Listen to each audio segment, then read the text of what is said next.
kalau nanti terjadi pemilu.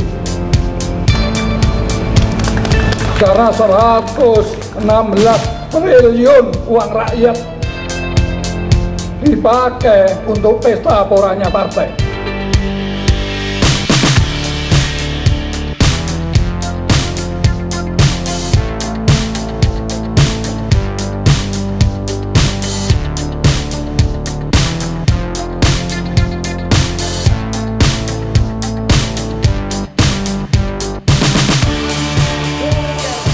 Maka negeri ini sebentar lagi akan runtuh.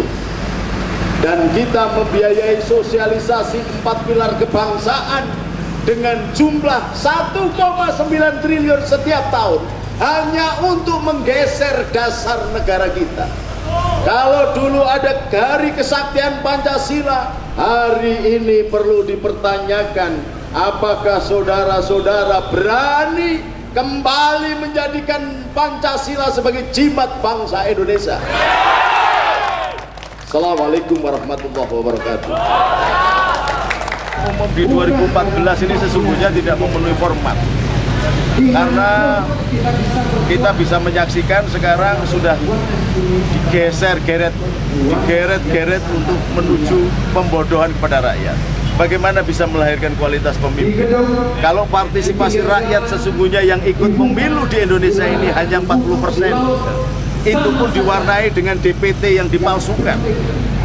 Nah, kalau 40% memilih satu partai yang banyak partai, kemudian memilih presiden, dia sebenarnya tidak representasi rakyat.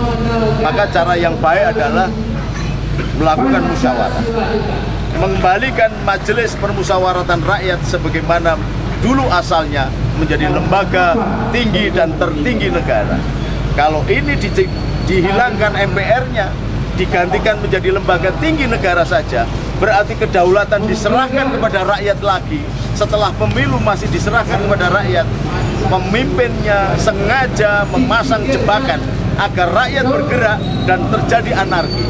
Pemimpinnya sengaja memasang jebakan agar terjadi revolusi. Pemimpinnya sengaja memasang rambu-rambu untuk menghancurkan bangsanya sendiri. Di NU sendiri tidak semua pengurus cabang bisa memilih. Di situ ada halul ahli wal aqd, ada tim formatur. Di dalam negara Indonesia ada yang namanya MPR, perwakilan yang dipimpin oleh hikmat kebijaksanaan dalam permusyawaratan.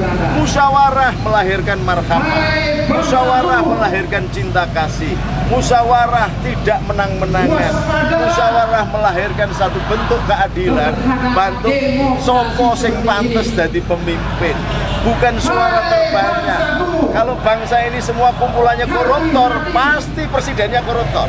Oleh sebab itu, coba calon presiden-presiden itu merapat kepada ulama-ulama, kepada raja, pemangku adat, kepada kampus-kampus. Dulu zaman Pak Harto yang dikatakan jelek saja masih memanusiakan para rektor, para perguruan tinggi untuk membentuk yang namanya GBHN. Sekarang bangsa Indonesia tidak pernah memiliki GBHN, sehingga membangun ke barat, ke selatan, ke utara, ke timur. Tidak jelas lagi kemana misinya, karena tidak ada visi yang pasti, tidak ada parameter yang pasti. Maka kegagalan apapun tidak bisa diukur. Maka seorang presiden tidak bisa menjadi mandataris MPR lagi, seorang presiden tidak menjadi mandataris rakyat lagi, maka seorang presiden yang tanpa GBHN pun sesungguhnya dia adalah presiden yang aksiden saja. Dia hanya menggerakkan kabinet-kabinetnya kalau ada bencana, kalau ada ini, kalau ada ini. Tapi tidak pernah kabinet selama 10 tahun terakhir pemerintahan SBY ini memiliki satu menteri yang dewasa. Allah memberikan kesempatan semuanya, asal kembali melakukan pertobatan nasional. Sak presidennya, sak menterinya, sak gubernurnya, sak bupatinya, sak rakyatnya melakukan pertobatan nasional. Sing Islam mlebu masjid, sing Kristen mlebu gereja, sing Katolik mlebu gereja, yang Hindu masuk vihara, pura, semuanya coba bertanya kepada Tuhannya. Ini bangsa yang beragama tapi kelakuannya kayak maling semua dan jauh dari agama. Maka harus kembali lagi bertanya kepada Allah. Dan bumi Indonesia ini adalah bumi surga, bumi antara. Gambaran surga yang tumbuh pepohonan, mengalir air sungai, di bawahnya buah-buahan tumbuh adalah gambaran Jawa Dwipa yang dulu daerahnya melampaui sampai ke Yunan, Cina, Thailand, Madagaskar, sampai ke Tumasik, Singapura, Malaysia, sampai ke Mindanao, sampai melewati Vietnam, Kochi, sampai melewati Australia atau Australia, bahkan sampai Yunan, perbatasan Burma. Itu adalah Jawa Dwipa. Sekarang Indonesia tinggal sedikit saja, tetapi anak-anak bangsanya tidak pernah bersyukur diberikan negeri yang luar biasa indahnya, tetapi malah dijual belikan dan akhirnya malah menjadi anteknya para penguasa asing. Ini yang sangat menerenyuhkan para pemimpin-pemimpin. Saya tidak akan turun gunung, saya tidak akan kemana-mana kalau pemimpinnya benar. Kami cukup, dulu yang mengalahkan tentara sekutu adalah Jenderal Malabi, itu adalah Kiai Haji Abbas Buntet. Setelah perang mengalahkan tentara sekutu yang mengalahkan Jerman, Inggris, Itali, Jepang, dikalahkan sama kiai-kiai sarungan.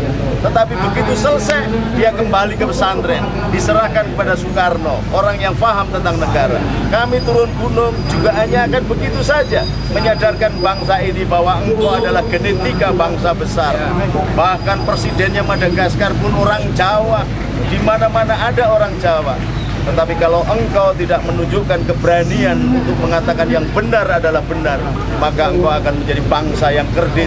Dan nyaris hampir semua pemimpin bangsa ini dibiayai oleh kekuatan-kekuatan asing. Maka silakan bangsa Indonesia akan memilih pemimpin yang demikian, yang menjual bangsa dan negara menjadi komprador, atau memilih pemimpin yang mendengar bahasa batin orang yang dipimpin, yang mampu melaksanakan amanat penderitaan rakyat.